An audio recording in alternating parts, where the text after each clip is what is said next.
L'une des plus belles pages de l'histoire du Paris Saint-Germain va peut-être s'écrire, se dessiner ce soir à Bruxelles au stade du Roi Baudouin. C'est la finale de la Coupe d'Europe des vainqueurs de coupe. Le Paris Saint-Germain affronte le Rapid de Vienne et souhaitons, Samuel Lobé, que ce 8 mai 96 reste une date indélébile, une date mémorable pour l'histoire du club parisien.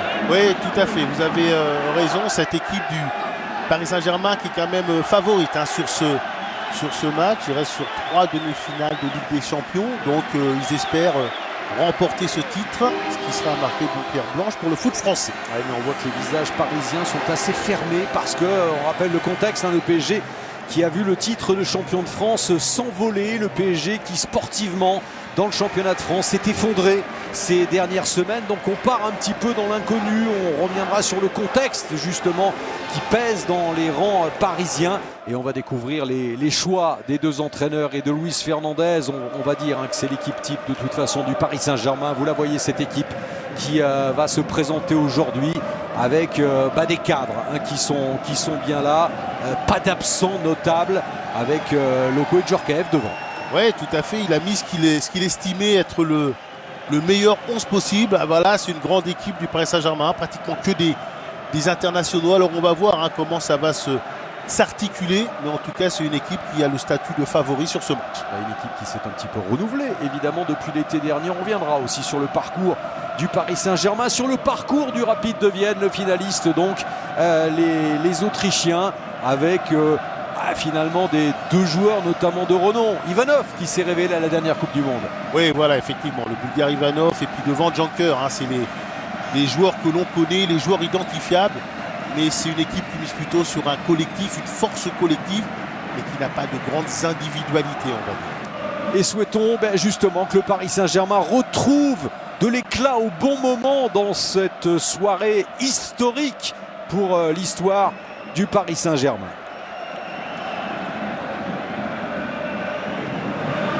Coup d'envoi donné par les Autrichiens du Rapid de Vienne qui savent évidemment que le Paris Saint-Germain est menaçant dans toutes les lignes, va probablement prendre cette finale à son compte.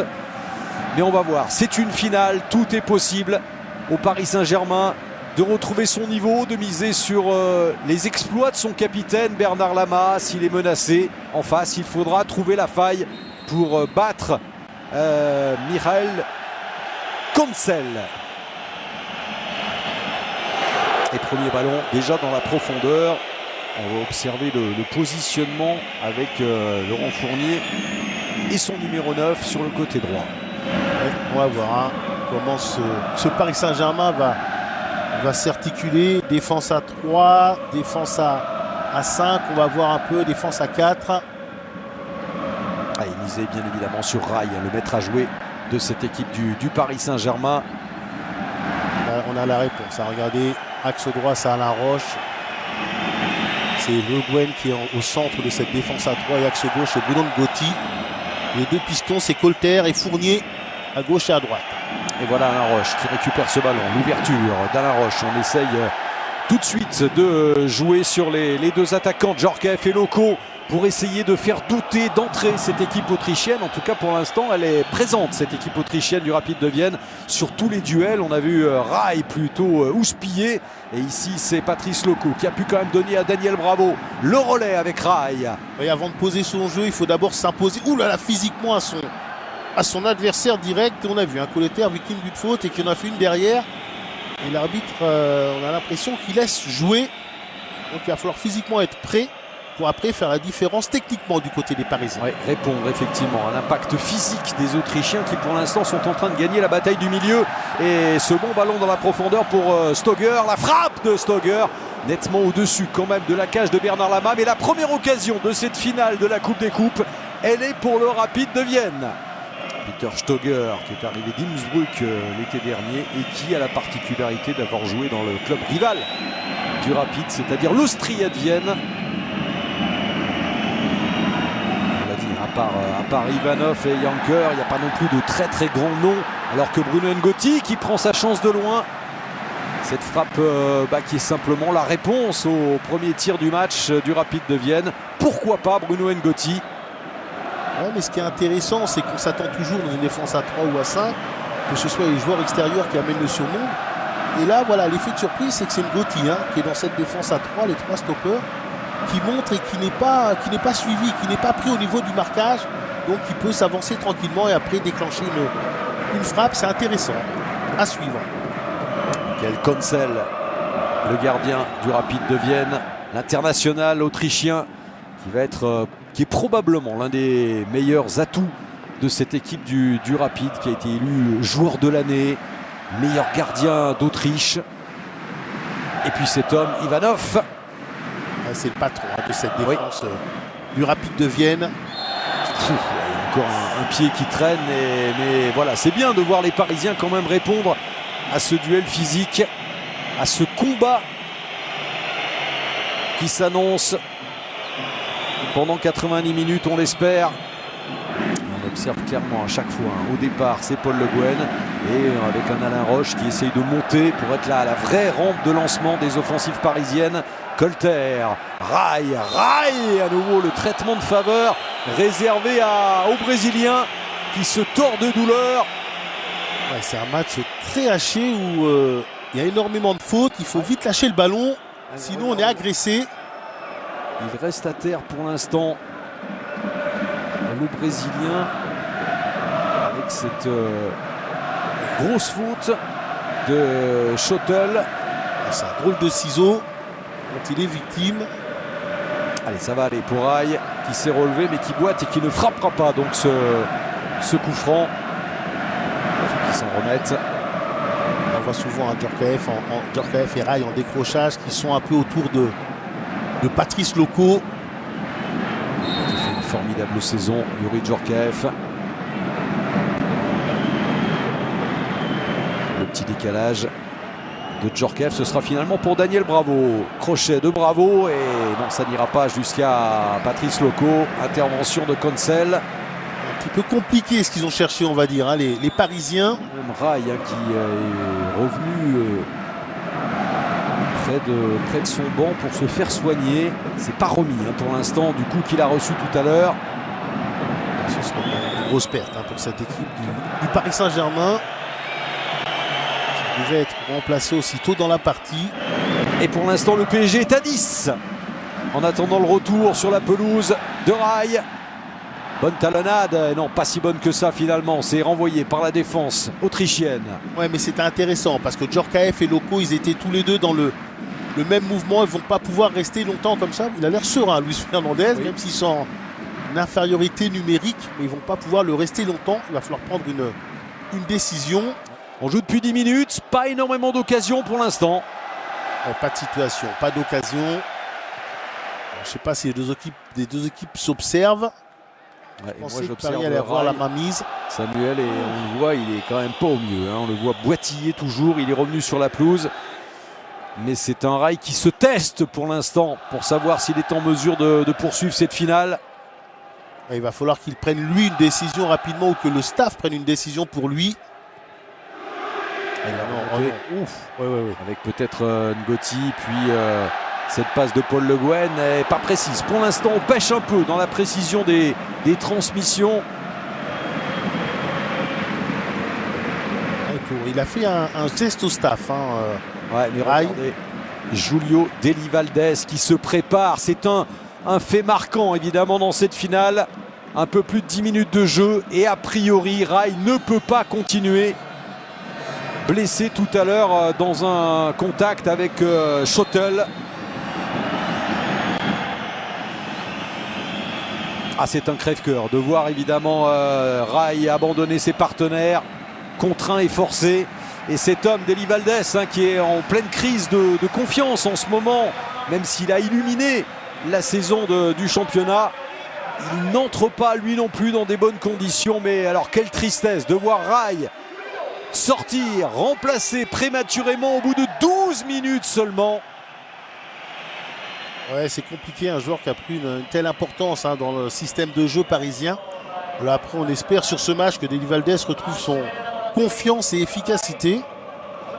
Ah, c'est le meilleur buteur cette saison du Paris Saint-Germain, devant Rail justement. Alors que ce coup de tête de Yanker n'est pas cadré. Voilà les dispositions tactiques, les consignes données par Luis Fernandez à ses joueurs. On va voir ce que ça change, Samuel. Oui, parce que c'est pas un meneur de jeu. Non, Djorkaeff, c'est une sorte de meneur de jeu. Rai, c'est une sorte de meneur de jeu, pareil, qui peut se projeter, tandis que Deni Valdés, c'est véritablement un attaquant. Donc on va être avec deux attaquants devant, et c'est Djorkaeff qui va faire office de meneur de jeu, capable aussi de se projeter dans la surface de réparation adverse. Allez, peut-être ici encore Djorkaeff qui arrive à orienter. Pas de possibilité de frappe pour l'instant. Fournier qui est monté très haut, qui lui a voulu prendre sa chance. Loco, c'est bien fait. Et un nouveau tir, un nouveau centre, plus exactement.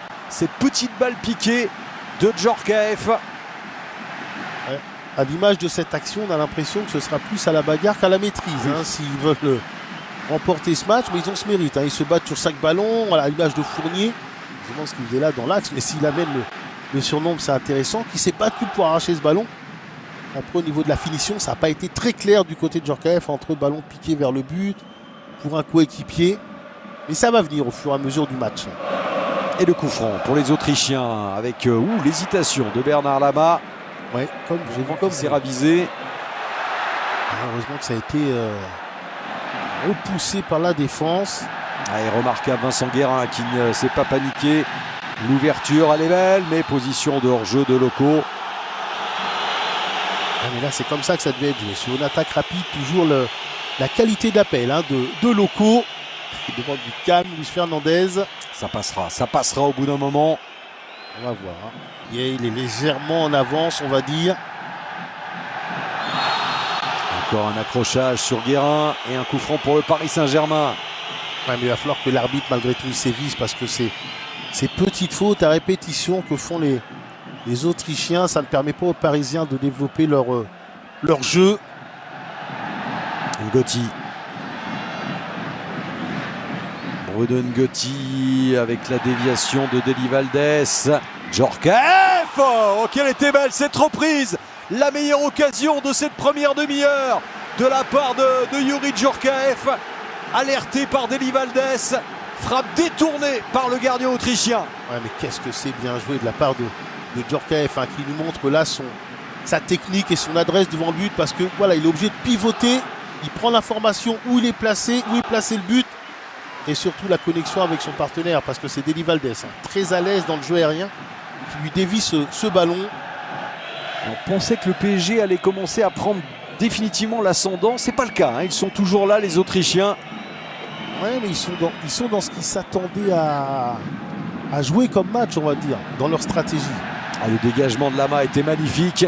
Et là, les efforts de Heraf pour stopper l'initiative parisienne.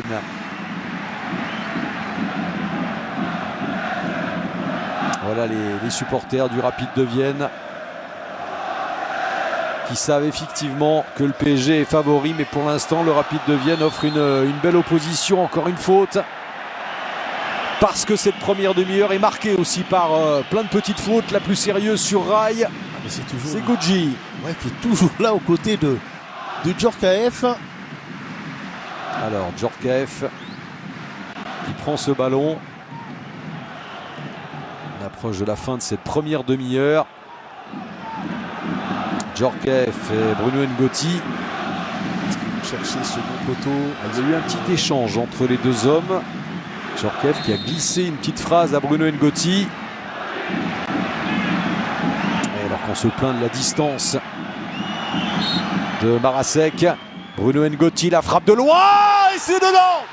Voilà le Paris Saint-Germain après moins d'une demi-heure de jeu sur coup de pied arrêté. Grâce à ce premier but européen sous le maillot du Paris Saint-Germain de celui qui sort de l'école lyonnaise, Bruno Ngotti, le premier héros de cette finale de Coupe des vainqueurs de Coupe. Ouais, et il était loin pourtant celui-là. Ouais, quel but, quelle frappe. On se souvient sur un premier coup franc plus proche, ils ont fait une combinaison un peu avec Daniel Bravo qui n'avait pas tout à fait réussi. Et là ils ont fait dans la simplicité, regardez. Ah, elle est super, superbe équilibre, le ballon qui ne monte pas, qui part très vite, beaucoup de force, regardez.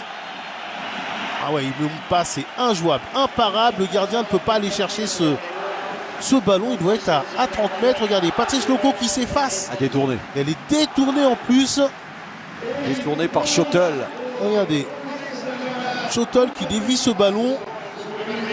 Il a tout pour lui, mais il a surtout la détermination. Il a sa qualité de frappe. Bruno Ngotti. Oh, imaginez ce que doit ressentir Bruno Ngotti pour sa première saison au Paris Saint-Germain, alors qu'on aperçoit la cheville de rail.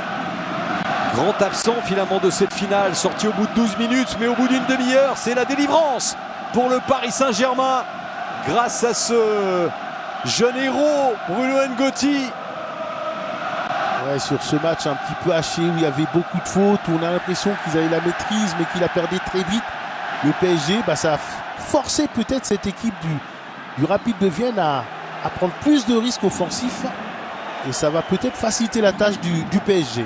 L'inspiration géniale de Bruno Ngotti. J'espère qu'on saura un jour ce que a pu lui dire Youri Djorkaeff. On s'attendait à ce qu'il frappe Djorkaeff, ce coup franc. Ça a été tiré directement par Ngotti. Ouais, mais les joueurs à l'entraînement connaissent les qualités des uns et des autres. Peut-être qu'il a vraiment une très grosse frappe et qu'à l'entraînement ils se disent c'est incroyable la frappe qu'il a, et qu'il lui a dit vas-y, tente ta chance. Et vous entendez les supporters parisiens évidemment. Mais il va falloir tenir encore 1 heure. Ce n'est qu'une petite option pour l'instant prise par le PSG pour remporter ce premier trophée européen. 26 ans après la création du club. Et pas forcément tenir, pourquoi pas aggraver le score. Exactement. Parce qu'ils en ont la possibilité. Pour moi, ce serait une erreur de se dire on essaie de maintenir ce résultat, on reste sur du bloc bas, on attend cette équipe, parce que ça veut dire quoi? Ça veut dire des fautes près du but, ça veut dire des coups de pied arrêtés, et donner l'occasion à cette équipe qui ne se ferait pas énormément de situations de se montrer dangereuse. Pas de faute, ouais, bien joué Ngotti, il est resté dans le dos de Yanker, il l'a bien contré au bon moment. Djorkaeff avec Deli Valdés qui arrive quand même à frapper, et Loco qui fait l'effort pour éviter que ce ballon ne sorte. Il a trouvé du soutien derrière lui avec Colter, le centre renvoyé par la défense. Ça y est, le PSG pousse, le PSG domine, et le PSG a pour l'instant cette finale en main. Il n'avait pas bien compris ce que voulait faire Deli Valdés. Il a déjà un peu bégayé son premier contrôle, et après tout est devenu un petit peu plus compliqué. Il a tenté une sorte de frappe ballon piqué second poteau, et il avait été mis en bonne position par Youri Djorkaeff. Le Guen.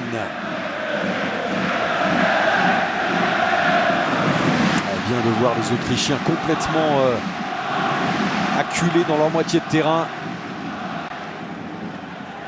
Colter tente le grand pont, et ensuite tente de prendre le meilleur.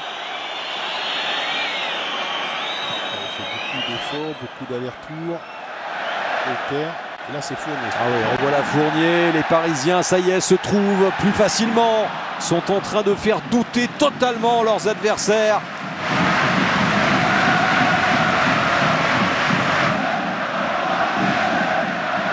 Le buteur de cette finale, vous l'avez vu, Bruno Ngotti.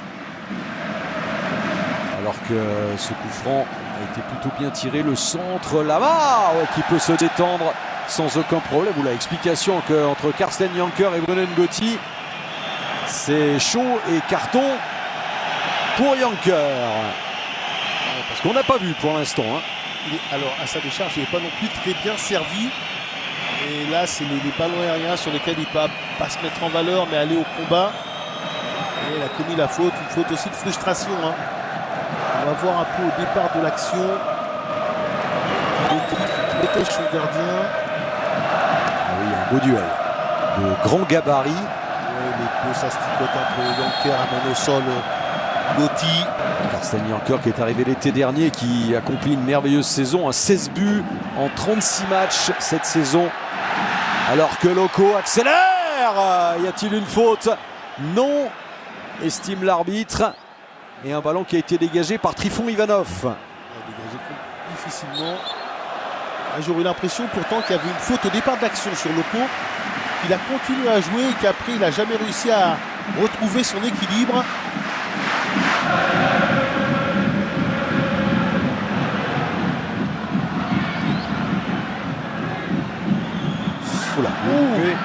de Yanker. Ça profite à Alain Roche avec Fournier maintenant. Et ce sera un corner en faveur du Paris Saint-Germain. Non. Si, ce sera bien un corner.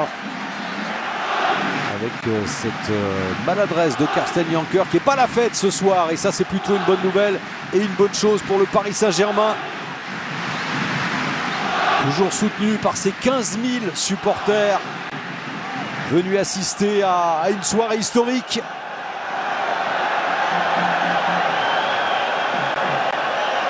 Djorkaeff pour frapper ce corner à la retombée. C'est Daniel Bravo qui est arrivé lancé. C'était bien joué. Dommage qu'il ait juste effleuré ce ballon. Il aurait dû le prendre de face. Il s'est un petit peu effacé par rapport à ce ballon. Son appel, regardez, était intéressant. Il a fait la différence sur son adversaire direct. Cette défense un petit peu en zone. Oui. Il arrive de derrière, donc il se démarque bien. Ouais, et avec des défenseurs du Rapide de Vienne assez statiques. Ouais, tout le monde est arrêté. Tout est arrêté.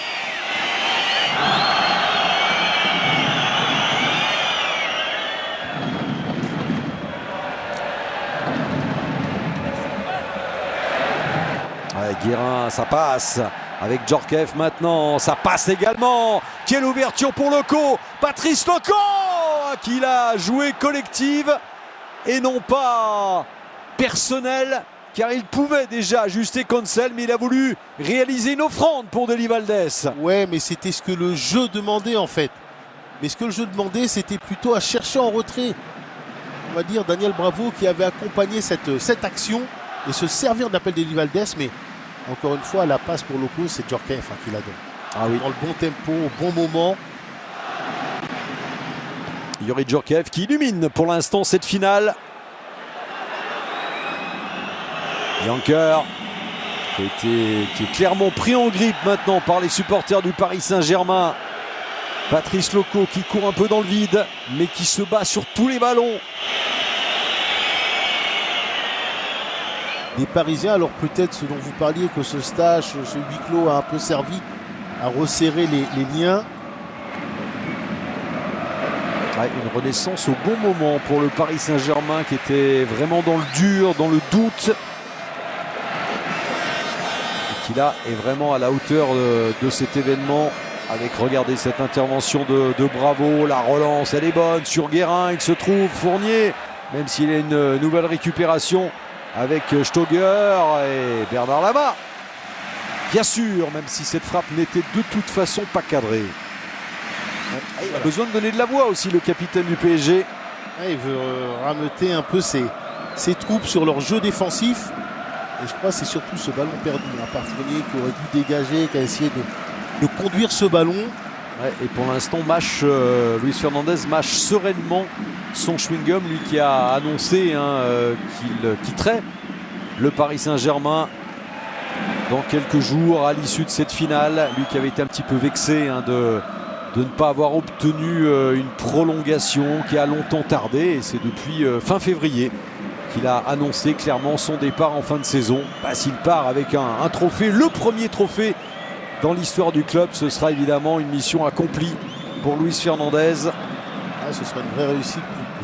Ce sera une réussite pour lui d'amener un tel trophée aussi prestigieux à cette équipe du PSG. Encore Djorkaeff, son inspiration, même si là c'était pas forcément très précis. Mais à chaque fois, c'est lui l'homme de la dernière passe. Chaque fois qu'il reçoit un ballon, il essaie de se tourner vers l'avant plutôt que d'assurer, comme certains joueurs le font, passe entrée, passe latérale, et se tourne vers l'avant et cherche des passes difficiles en fait. Gare à cette dernière action de la première période, on est dans le temps additionnel, sauvetage et pourquoi pas la frappe ensuite qui était légèrement détournée par Alain Roche de Koubauer. Ça passe de Marasek qui ne trouve pas le cadre et avertissement juste avant la mi-temps. Oui, j'avais l'impression comme vous qu'elle était contrée. Sinon elle passe largement au-dessus, mais c'est là où il ne faut pas se relâcher. C'est là le danger quand on sent que l'adversaire ne... Elle est contrée du jeu. Mais elle est contrée. Quand on sent que l'adversaire n'est pas vraiment dans le jeu, on peut avoir tendance à se relâcher, on va dire.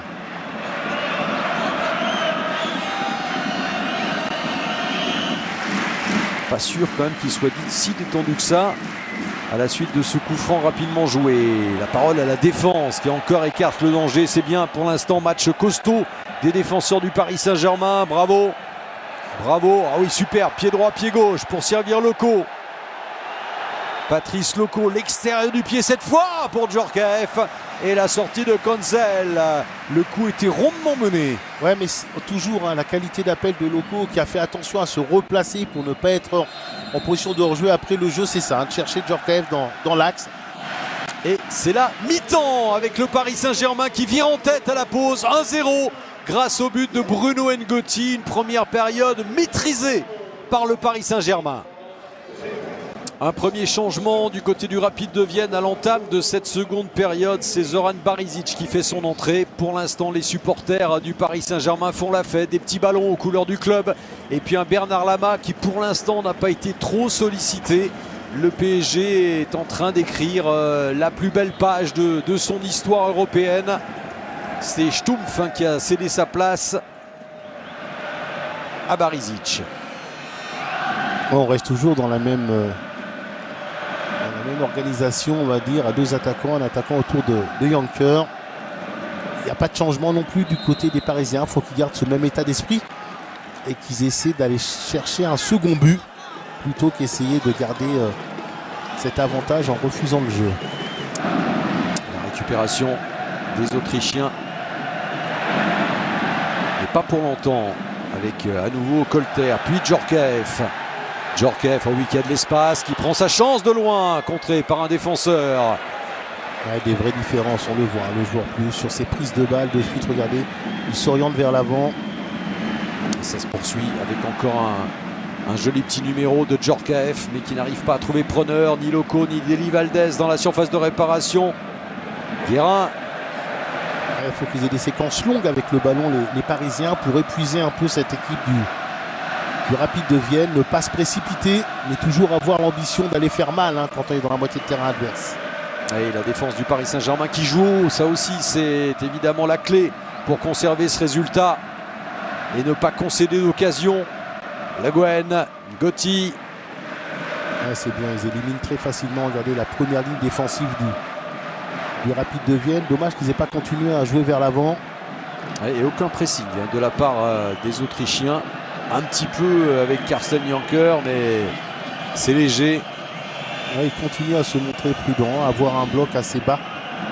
Même s'ils sont menés, attention. Longue séquence de possession avec Daniel Bravo qui peut jouer sur Djorkaeff qui est partout, à droite, à gauche. Et le ballon, la frappe enroulée de Youri Djorkaeff qui s'excuse d'avoir peut-être oublié ses partenaires d'attaque. Ouais, surtout Deli Valdez qui lève les bras au ciel. Alors, une fois qu'il fait ce crochet extérieur pied droit, il cherche la lunette opposée. Ouais, est-ce que Deli Valdez était déjà bien démarqué? On l'a dit, qui retrouve doucement mais sûrement son meilleur niveau après sa longue absence. Roche qui maintenant doit retrouver un peu du coffre. Oui, c'est ça ce qui est difficile, c'est retrouver de la vitalité, on va dire. Répondre au changement de rythme que vous impose l'adversaire, mais ça va revenir, on l'espère pour lui. Laurent Fournier, il est intéressant ce centre. Et à bout portant Deli Valdez qui a perdu l'équilibre, qui a perdu ses appuis. Quel dommage parce que le PSG avait la possibilité de faire le break sur cette action. Ouais, malheureux là-dessus Deli Valdez. Il a un peu dans la précipitation. Les choses ne sont pas faites dans le bon tempo. Regardez, il appelle premier poteau, ça libère second poteau. Cancel en retard. Il appelle remise. Et là, il doit être dans la tranquillité. Ouais, malchance, maladresse, précipitation. Il y a un peu de tout dans ce qui explique le raté de Deli Valdez. Le PSG recroquevillé en défense sur ce coup franc excentré qui est frappé, là encore plutôt bien travaillé. L'excellente sortie de Bernard Lama des 2 points. Ouais, pas facile parce qu'il y avait beaucoup de monde devant lui. Stöger et toujours Lama sans crainte.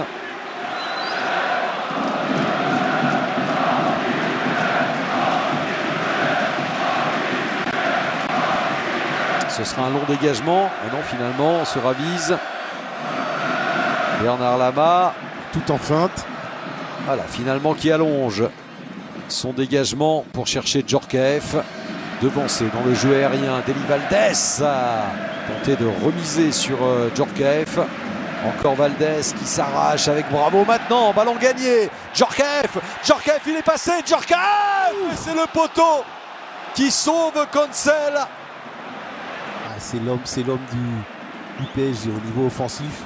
Tout était parfait, Samuel, sur cette action. Regardez, il profite de l'appel intérieur de Loko qui est bien suivi par Hatz. Et après Hatz, il a un temps de retard pour venir contrer Djorkaeff. Mais qu'est-ce que c'est bien joué encore. Voilà, il a bien analysé la situation. Il ne peut pas servir Loko, donc il se sert de son appel pour aller déclencher sa frappe. À l'origine, encore un ballon ratissé par Daniel Bravo. Il fait un bon match au milieu. Djorkaeff qui mériterait de marquer dans cette finale. C'est pour l'instant le meilleur parisien. J'ai quand même beaucoup de mal avec... Après, je peux comprendre un manque de Deli Valdés. Il n'arrive pas à le trouver dans le jeu. Dans les points chauds, il n'y est pas. Après, on peut comprendre qu'un attaquant dans la construction soit un peu plus effacé. Mais dans la surface, il doit être hyper présent normalement. Les Autrichiens essayent de passer par les côtés, mais tout est verrouillé au Paris Saint-Germain. Et on tente d'alerter dans la profondeur des Deli Valdés. Regardez Djorkaeff pour Loko peut-être. Il est passé. Oh là, l'intervention défensive limite. Devant Patrice Loko et la glissade ensuite de Michael Cancel. Il a pris des risques. Je ne sais pas quel est le défenseur, s'il avait déjà un carton, mais il a pris un vrai risque sur Patrice Loko. Un peu de contestation de la part de Loko, donc je pense que c'est vraiment le ballon qui a été dégagé. C'est Hatz qui a déjà pris un carton. Ouais, non, il est bien en avance sur le ballon quand même. Sur le ballon, il n'y a pas de contestation possible. Il avait pris un carton juste avant. Mais là, ça a été un geste parfaitement maîtrisé du défenseur du Rapide de Vienne. Avec un corner pour le Paris Saint-Germain. Guérin accroché à l'entrée de la surface de réparation. Rien, dit l'arbitre. Et toujours cette fougue parisienne. On essaye d'aller marquer ce deuxième but. Loko qui a eu le temps de se retourner. Le centre de Loko. Deli Valdés qui se loupe encore. Ça passe au-dessus. Le Deli Valdés d'il y a quelques mois l'aurait marqué celui-là. Ouais, pourtant c'est un de ses points forts, le domaine aérien, le jeu de tête. Regardez, il est bien cherché par Loko. Son déplacement est intéressant dans le dos de la charnière centrale. Il domine un peu ce ballon, donc il doit faire mieux à mon avis. On regrette pour l'instant que Djorkaeff n'ait pas réussi à sceller le sort de cette rencontre. À Deli Valdés d'avoir été maladroit. PSG qui quand même s'est créé encore plus d'occasions quand même que son adversaire. Et il faut essayer d'aller le marquer ce deuxième but. Bien joué à la Roche qui vient en contact avec Janker. Allez, ballon pour Guérin peut-être. C'est récupéré par Kubauer. L'ouverture de Kubauer. Et là il y a des solutions pour les Autrichiens avec cette bonne montée, le centre maintenant. La main. Oh, qu'il a touché je crois sur cette reprise. Le danger encore amené par Eraf. Ouais, ce décalage, côté gauche et après, regardez, décalage côté gauche et là, centre dans la première intention. Colter qui a un petit peu de retard, qui n'arrive pas à se refaire. Est-ce que c'est Lama qui touche? Jambe droite, oui, c'est lui. Oui. Jambe droite, il ferme le premier poteau avec les mains, mais il reste attentif à ce qui se passe au sol avec la jambe droite. Et toujours ce suspense.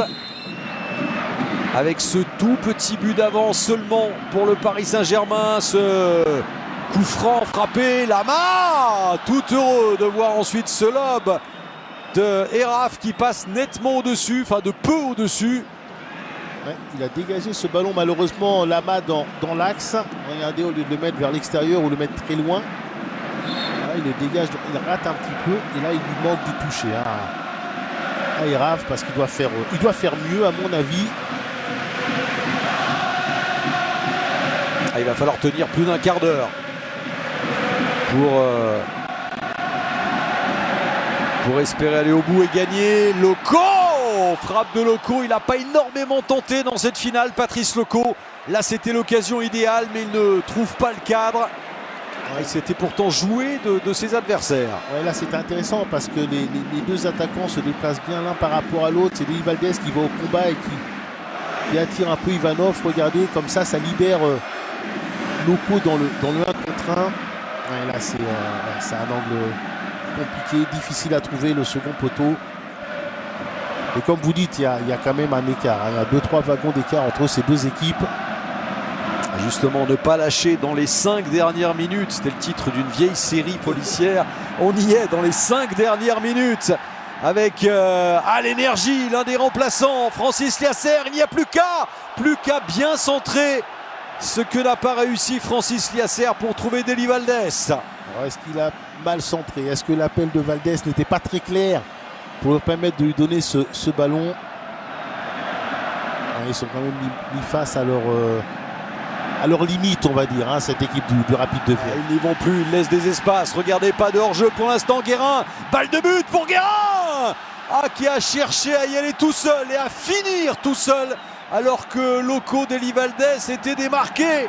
Ouais, là c'est mal joué de la part de Guérin, qui est pourtant un joueur très collectif d'habitude. Il va y avoir une nouvelle chance pour Vincent Guérin. Et non, manque d'application, tout ça, on met sur le compte de la lucidité qui a disparu. Oui, parce qu'il a fait beaucoup d'efforts, il a beaucoup couru pour écoper au milieu de terrain avec Daniel Bravo. Alors autant je peux être indulgent sur ce centre raté, autant je le suis moins sur l'action précédente, parce qu'il doit avoir ses deux coéquipiers démarqués et il doit au moins essayer de leur donner le ballon. C'est dommage parce que le Paris Saint-Germain s'est quand même créé les plus grosses occasions dans cette seconde période et avait la possibilité de se rendre cette fin de match facile, ce qui n'est pas le cas. Alors oui, même si le Paris Saint-Germain globalement a surclassé son adversaire, on va trembler jusqu'au bout avec ce nouveau coup franc dangereux que va tirer Kubauer. C'est frappé, mais ça ne dépasse pas le point de pénalty. Mais le danger va revenir. Il faut bien défendre avec la sortie de Lama. Là, ça rassure. Toute une défense. Ils sont prêts déjà à faire la fête, les supporters du Paris Saint-Germain. 15 000 ce soir. Il y a eu le panache aussi à Paris sur le terrain. Mais il y avait quand même cette tension omniprésente, cette intensité aussi dans les duels. On l'a souvent vu, Samuel. À l'image de ce dernier tacle sur Liasser. Je ne sais pas qui a taclé comme ça. Est-ce que c'est Marasek? Oui, me semble-t-il. Est-ce qu'il a déjà pris un carton? Alors Marasek, non, n'a pas été encore averti. Et il ne le sera pas sur cette action. Regardez cette action, quand même, ne pas lui mettre un carton sur cette action. Oh là là. C'est Barisic qui a fait son entrée à la mi-temps. Alors, ça fait mal, mais rien de grave pour Francis Liasser. Le coup franc était mal maîtrisé quand même, mal négocié. Joué un peu trop rapidement. Dommage de perdre aussi vite ce ballon. Les dernières situations pour... c'est mal dégagé, oui, ils s'en sortent. Il y a des erreurs de tous les côtés. On va rentrer petit à petit dans le temps additionnel. Et voilà, encore Bernard Lama. Cette intervention devant Carsten Janker. Est-ce que c'est bien joué de la part de Lama, cette anticipation? Il va très vite sur ses 2-3 premiers appuis. Regardez, puis c'est aussi une bonne lecture du jeu. Là, il est vraiment en avance. Est-ce qu'il ne reste pas scotché à sa ligne? Janker qu'on aura réussi à éteindre ce soir. Ouais, qui n'a pas vraiment été bien servi par ses partenaires. Voilà ce ballon qui traîne dans la surface de réparation. Oui, quel arrêt aussi, même si ce n'était peut-être pas cadré. La détente de Bernard Lama. Et il était dit que l'air bruxellois serait irrespirable jusqu'au bout. Regardez les supporters autrichiens qui y croient, les verts et blancs, dans cette dernière action peut-être de la finale. Oui, pas certain que ce soit cadré. Il a voulu assurer, il s'est mal situé. Il valait mieux quand même. Ouais, j'ai l'impression qu'elle est cadrée. Monstrueux Bernard Lama sur cette action. Qui choisit quand même de dégager parce qu'il a vu le démarrage de Deli Valdés. Deli Valdés, là voilà peut-être la balle du deuxième but. Deli Valdés qui temporise. Et pour Loko, mis hors-jeu. La position d'hors-jeu de Patrice Loko. Mal joué. c'est au départ qu'il doit lui donner, parce qu'en fait, Dani Valdés, il s'interroge si est-ce que je dois jouer moi pour aller chercher une frappe au but. Et au moment où il voit que ça se referme un peu, il se dit bon, je dois jouer avec Loco, mais c'est trop tard. Cette coupe, elle est bientôt pour le Paris Saint-Germain. Regardez, elle tend les bras au Paris Saint-Germain. Il ne doit plus rester grand-chose maintenant. Le dénouement est proche. Bernard Lama prend tout son temps pour dégager. Enfin la récompense, on l'espère, d'années d'attente. Presque 2 minutes au-delà du temps réglementaire, selon dégagement de Bernard Lama. Récupération, bravo. Bravo encore, Daniel Bravo. Il a été légèrement déséquilibré. Il va avoir une faute au départ pour lui. Voilà, jouer tranquillement ce coup franc. Eh oui, c'est un excellent coup franc pour le Paris Saint-Germain. Surtout, on est à 70 mètres de la cage de Lama. Voilà, Luis Fernandez continue à s'agiter. Je ne sais pas s'il a compris que le coup franc était pour le Paris Saint-Germain. Là, il vient de le comprendre et Youri Djorkaeff qui a mis sa patte malgré tout sur ce match. Ce serait bien qu'il clôture par un but. Ngoti est resté derrière. Pas question de frapper. C'est bien Djorkaeff qui va s'en charger. Youri Djorkaeff. Djorkaeff, c'était magistralement tiré, mais pas parfaitement tiré, puisque ça passe légèrement au-dessus. Le dernier renvoi de Cancel. Et bientôt la délivrance pour le Paris Saint-Germain. Quel suspense dans ces dernières secondes. C'est fini, c'est gagné pour le PSG. Le premier trophée européen de l'histoire du club. Regardez ces tribunes en liesse. 3 ans après l'Olympique de Marseille, la France gagne encore une Coupe d'Europe. Et c'est le Paris Saint-Germain qui va pouvoir la lever. En gagnant 1-0 face au Rapide de Vienne. Tout s'est joué à la 28e minute sur un coup de pied arrêté. Un coup franc de Bruno Ngoti, tiré en force. Et voilà comment le PSG met un point final tellement merveilleux à ce somptueux parcours européen. Et ça compense largement les trous d'air qu'il y a eu en championnat et ce titre qui s'est envolé. Ouais, mais ce qu'on peut dire, c'est que c'est juste et mérité. Par rapport aux années qu'ils ont fait en Ligue des Champions, ces 3 demi-finales dont vous avez parlé. Effectivement, ça vient consacrer le fait que ce Paris Saint-Germain est une équipe respectée, une grande équipe au niveau européen. Et on oubliera effectivement que ce championnat de France a été raté. Mais surtout, cette victoire, elle souffre aucune contestation de la part du PSG, même si c'est que 1-0. Il y avait quelques wagons d'écart entre les deux équipes. Le contexte était tellement pesant. Regardez Joël Batz sur la pelouse, Guy Adam et Bernard Lama en tant que capitaine qui va soulever cette coupe. Et pendant ce temps, bien, on communie avec les supporters du Paris Saint-Germain. Le contexte était pesant avant cette finale. Il y avait beaucoup de doutes, aucune certitude, aucune garantie. Et puis il y a eu cette préparation en vase clos qui a apporté ses fruits. La présence de Yannick Noah, la présence évidemment des anciens qui ont su trouver les mots, qui ont su se préparer pour arriver à rivaliser et à mettre à terre le Rapide de Vienne. Oh, des larmes pour Youri Djorkaeff. La première médaille européenne pour le Paris Saint-Germain. Et on va évidemment vivre avec beaucoup d'émotion le trophée soulevé par Bernard Lama. Que de soulagement, que de fierté également. Paris était favori ce soir. Encore fallait-il le prouver sur le terrain. C'est ce qu'ils ont fait avec beaucoup de solidarité. On a dit une défense costaude, exemplaire. Et puis il a fallu un but. Et puis un Djorkaeff qui a failli marquer un deuxième but. Finalement, on se contente. On signe comme il y a 3 ans d'un score de 1-0. Oui, l'important c'est de le gagner. C'est de gagner cette finale. Et ils l'ont fait de la plus belle des manières. Allez, le trophée, la Coupe d'Europe des vainqueurs de coupe soulevée par Bernard Lama, le PSG qui remporte son premier trophée européen. Quel bonheur de voir ces images, que des sourires, les visages étaient fermés avant le match. Et là, c'est la délivrance totale. Une finale maîtrisée, c'est le mot, Samuel. Oui, de bout en bout, la préparation a été bonne, la stratégie a été la bonne aussi. Bravo à Luis Fernandez dans un contexte difficile, qui a réussi à garder le cap, et les joueurs, effectivement, les joueurs leaders qui ont répondu présent sur ce match. Date historique, 8 mai 96. Le PSG remporte la Coupe d'Europe des vainqueurs de coupe. Ça fait 2 trophées européens pour les Français.